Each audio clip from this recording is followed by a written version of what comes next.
हमने कल एक खुलासा किया था, we done an expose yesterday, और हमने 3 लोगों से सवाल पूछे थे। माननीय प्रधानमंत्री जी से सवाल पूछे थे, सेबी की चेयरपर्सन से सवाल पूछे थे, और आईसीआईसीआई बैंक से सवाल पूछे थे।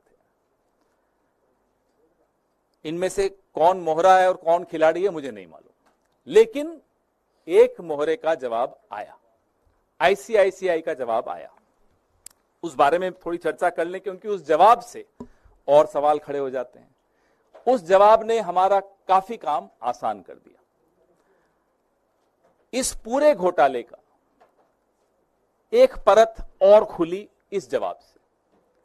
दे have helped us in unlayering this expose even further. तो आईसीआईसीआई कहता है कि माधवी बुच जी को जो उनका कार्यकाल था आईसीआईसीआई में, उसका रिटायरल बेनिफिट मिला, तनख्वाह नहीं थी। ये सेवानिवृत्ति के पश्चात जो उनको पैसा देना था वो था।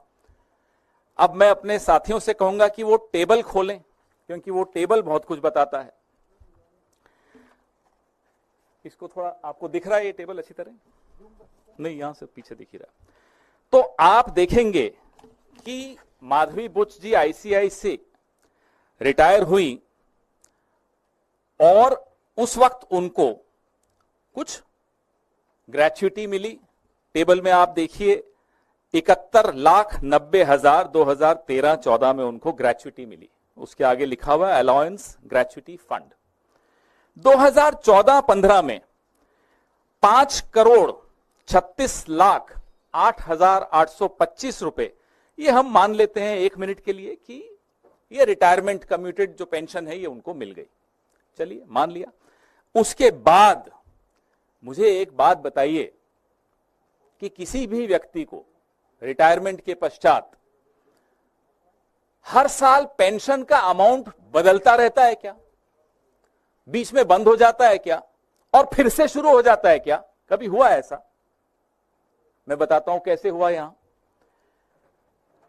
अगर 2014-15 में सब सेटलमेंट हो गई आईसीआईसीआई की और माधवी बुच जी की, और 2015-16 में उस टेबल में आप देखिए कि उनको वहां से कुछ नहीं मिला, नो सैलरी लिखा हुआ है, तो फिर 2016-17 में फिर से क्यों मिलनी शुरू हो गई?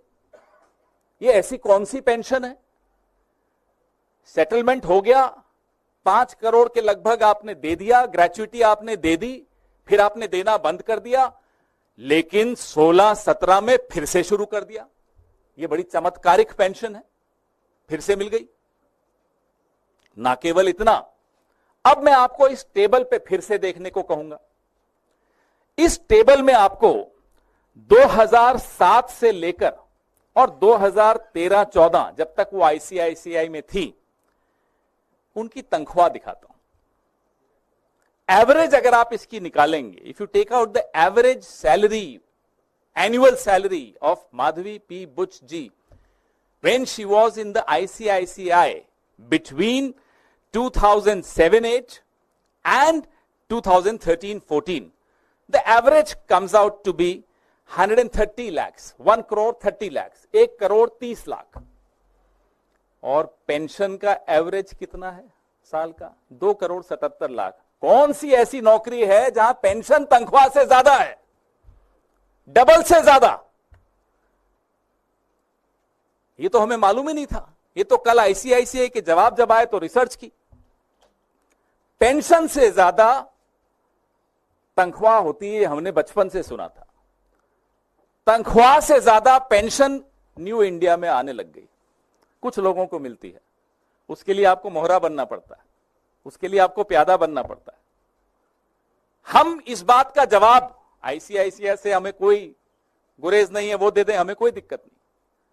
उम्मीद है कि माधवी पी बुच जी ये टेबल देखेंगी और जवाब देंगी कि ये 16-17 को फिर से पेंशन क्यों मिलनी शुरू हो गई, तथा कथित pension, the so called pension. वैसे मैं आपको बता दूं, ये वही साल है जब वो सेबी में होल टाइम मेंबर बन गई थी। तो जब सेबी में वो होल टाइम मेंबर बन गई तो फिर से तथाकथित पेंशन मिलनी शुरू हो गई। और पेंशन कितनी? 2,77,00,000 औसत एवरी ईयर। तनख्वाह कितनी थी? मैं फिर से दोहराता हूं, 1,30,00,000 सालाना औसत तनख्वाह 2007-8 से लेकर और 2014-15 तक। ऐसी नौकरी हम सबको भी मिलनी चाहिए जहां पेंशन तनख्वाह से ज्यादा